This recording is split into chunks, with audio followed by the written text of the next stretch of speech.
माली जी, आपके धरने को कितने दिन हो गए और अब तक क्या परिणाम रहा है? आज धरने को 59 दिन हो गए। आप इसको 2 महीना कह सकते हैं। 2 महीने के अंदर हमारे यहाँ न तो कोई अधिकारी आया, न कोई राज का कोई कर्मचारी आके हमें ये पूछा कि भाई आपकी मांग है वो हम हल करेंगे या नहीं करेंगे। कोई जवाब नहीं। तहसीलदार को रोज़ ज्ञापन दे रहे हैं। तहसीलदार इस पे कुछ नहीं कर सकता, हम अच्छी तरह जानते हैं, क्योंकि जितने मामले हैं तहसीलदार के खिलाफ है। बाकायदा प्रमाण दे चुके हैं हमने कि भ्रष्टाचार आपने किया है। इसकी सूचना डेली कलेक्टर के मार्फत मुख्यमंत्री को दे रहे हैं। कलेक्टर साहब भी इस चीज़ को मान गए कि सरदार शहर की पंजीयन कार्यालय में भ्रष्टाचार हो रहा है, लेकिन राजनीतिक दबाव के कारण कलेक्टर साहब फैसला नहीं ले पा रहे।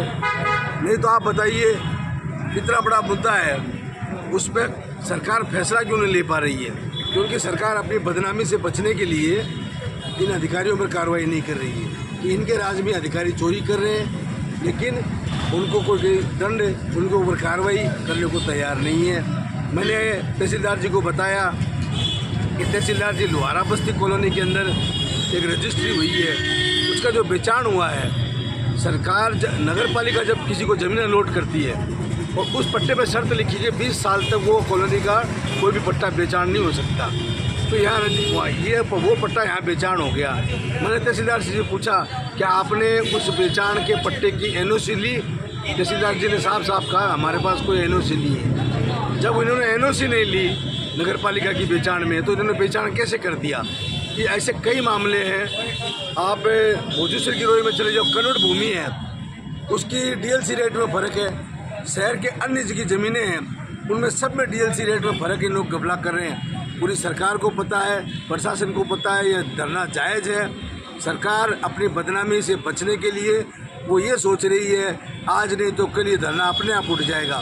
मैं आपके चैनल के माध्यम से कहना चाहता हूँ, ये धरना तब तक रहेगा जब तक सरकार ये फैसला नहीं लेगी कि भ्रष्ट बाबुओं को यहाँ से हटाया जाए और बापा सेवा सदन को स्कूल चालू किया जाए और कस्तूरबा गांधी स्कूल को चालू किया जाए। कॉलोनियों को लेकर के बार बार शिकायत होती है, चाहे शहर की हो चाहे ग्रामीण क्षेत्र की हो, तो कॉलोनियाँ। हाँ, तो इसके बारे में आप क्या कहना चाहोगे? कॉलोनियों के बारे में मैं यही कहना चाहूँगा कि ये जितनी कॉलोनियाँ कट रही है, ये कोई कन्वर्ट नहीं है, इनकी कोई रजिस्ट्री नहीं है, सरकार को कोई फ़ायदा नहीं है, और ये कृषि भूमियों को एक स्टाम्प पेपर में बेचे जा रहे हैं और यहाँ आकर मिली भगत से ये कॉलोनियाँ काटी जा रही है। इनकी शिकायतें बार बार हो रही है, पर इन कॉलोनियों पर कोई कार्रवाई करने को तैयार नहीं है, क्योंकि इससे मोटी कमाई जो है ये पंजीयन विभाग कर रहा है।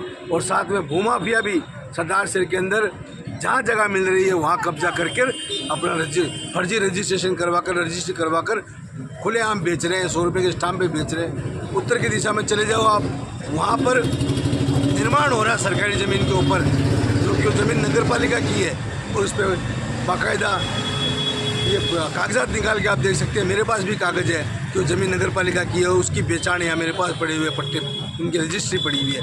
इससे बड़ा भ्रष्टाचार और क्या होगा? लेकिन ये लोग मानने को तैयार नहीं है। इसलिए हम उनसे आपके चैनल के माध्यम से कहना चाहते हैं, जब तक हमारी मांगें नहीं मानी जाएगी, चाहे कितना भी समय लग जाए।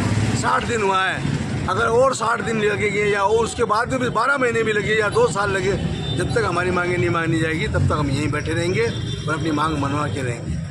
धन्यवाद। आपको यहाँ के क्षेत्रीय विधायक या अन्य राजनेता कोई प्रकार का सहयोग कर रहे हैं? देखिए, अनिल शर्मा हमारा सहयोग नहीं करेंगे।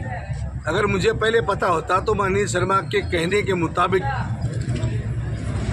यहाँ धरने पर बैठा। अनिल शर्मा जी जो विधायक हमारे, उनको पूछ के मैं धरने पर बैठा। अब वो अंदर साठ गांठ कर ली है भूमाफियाओं से, उसमें मेरा क्या दोष है? आज आप देख लीजिए, सरदार शहर में जितने भी भूमाफिया कॉलोनियाँ कट रही है, भूमाफिया ज़मीनों पर कब्जा कर रहे हैं या पंजीयन में भ्रष्टाचार हो रहा है। विधानसभा में अनिल शर्मा कहीं बोले हैं क्या? नहीं बोले। इसका मतलब साफ दिखता है कि यहाँ पर जितना भ्रष्टाचार हो रहा है बीजेपी के राज में, उसके अंदर अनिल शर्मा शामिल है। अगर शामिल नहीं है तो उनको विधानसभा में प्रश्न उठाना चाहिए कि ये कॉलोनियाँ कैसे कट रही है, ये भूमाफिया जो सरकारी ज़मीन पर कब्जा करके निर्माण कैसे कर रहे हैं, लेकिन वो नहीं बोल रहे हैं। इसका मतलब ये साफ है, ये भारतीय जनता पार्टी के साथ अनिल शर्मा मिले हुए हैं और इनकी हिस्सेदारी है। अब तो ये सरदासर में अतिक्रमण को लेकर के रास्ते चौड़े किए जा रहे हैं, इस पर क्या कहोगे? देखिए, जहाँ जहाँ ज़रूरत है आवागमन की, उस रास्ते को अगर चौड़ा किया जा रहा है तो ये शहर के लिए नहीं, पूरे विधानसभा के लिए बड़ी बढ़िया बात है।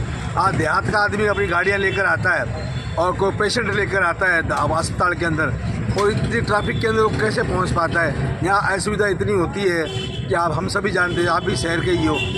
यहाँ पर रास्ते चौड़े होना बहुत ज़रूरी है। रही बात अतिक्रमण हटाने में अगर दिक्कत आ रही है नगर परिषद को, तो उसके अंदर मैं तो इतना ही मानता हूँ ये राजनीति हो रही है। जिसकी जितने पट्टे की ज़मीन है वो अगर पड़ी है, अगर वो आगे बढ़ा है तो आगे जो बढ़ा वो गलत बढ़ा है, वो आगे बढ़ा है, उसको अगर नगर पालिका तोड़ती है तो उसमें क्या गलत तरीका है? जहाँ ज़रूरत होगी वहाँ नगर पालिका को ज़मीन लेनी चाहिए और रास्ते चौड़े करने चाहिए।